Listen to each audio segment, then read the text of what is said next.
Welcome back to the Daily Bread Bible study for day number 13, Genesis chapters 42 through 43.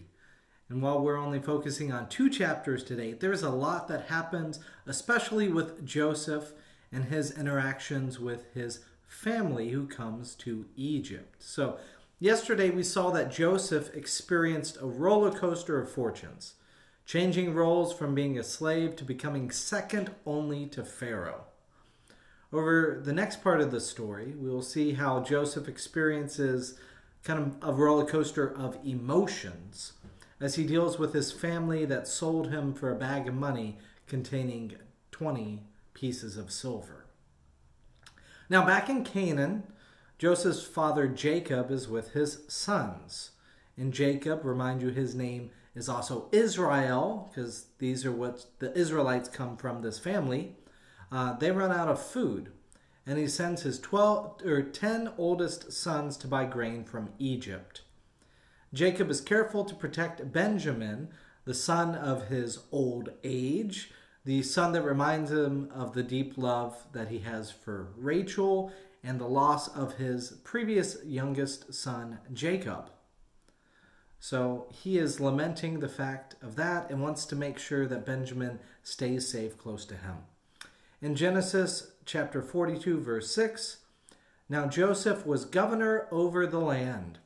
It was he who sold all to the people of the land.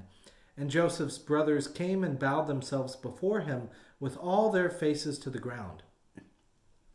When Joseph saw his brothers, he recognized them, but he treated them like strangers and spoke harshly to them.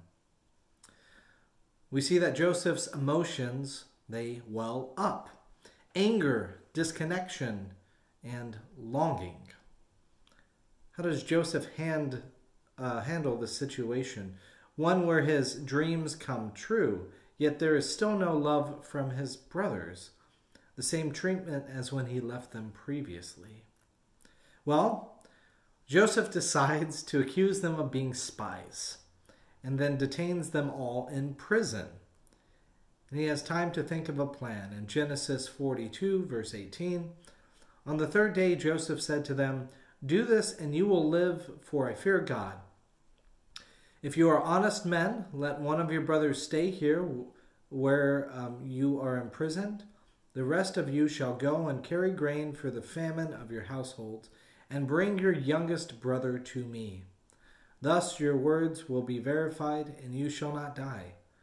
And they agreed to do so.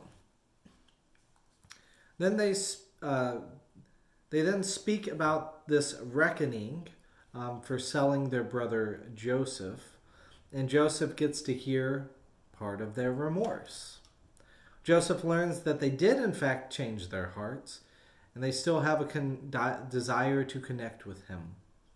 Because of this, in Genesis 42, verse 24, he turned away from them and wept.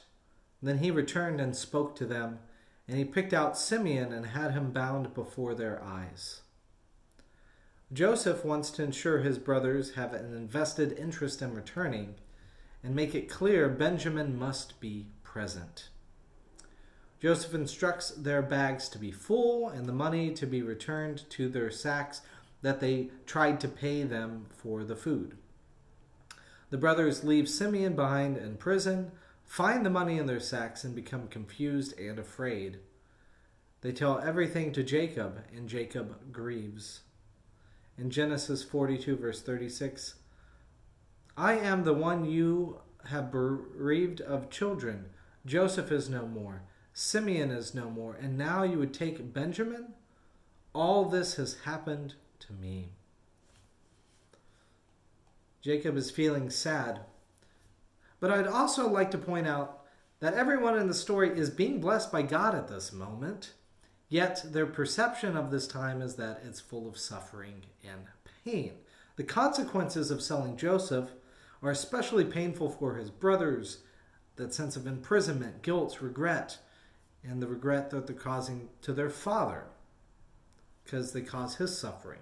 Now, the ripples of their jealousy have manifest as agony, that jealousy that they had for Joseph. and God is having them sit in that for a while. And similarly, Jacob and Benjamin are innocently suffering as a consequence of this family dysfunction, as Joseph innocently suffered at the hands of his brothers. So they're getting a little taste of the pain that Joseph experienced. Yet, the second part of this encounter will lead to more suffering before extreme joy.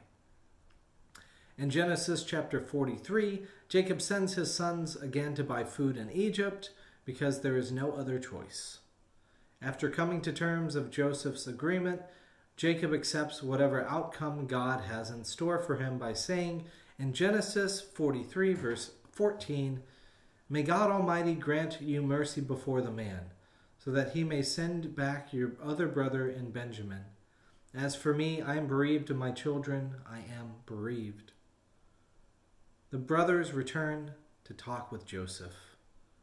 And when Joseph hears of the prospect of meeting his brother Benjamin, the one whom he never got to see, emotions again overwhelm him. So he oddly throws a dinner party for them. This act of kindness perplexes the brothers, and yet they are forced to accept. Joseph sees Benjamin and then has to leave for a time again to cry, the emotions just welling up, but finally returns to the dinner. Joseph arranges them in proper order of their age, as if he knows them. And Joseph makes sure to feed them all well, even giving Benjamin 5 times the portion. Chapter 43 closes as the blessing of the dinner party foreshadows the blessing of Joseph's upcoming reveal, which we will get to next time.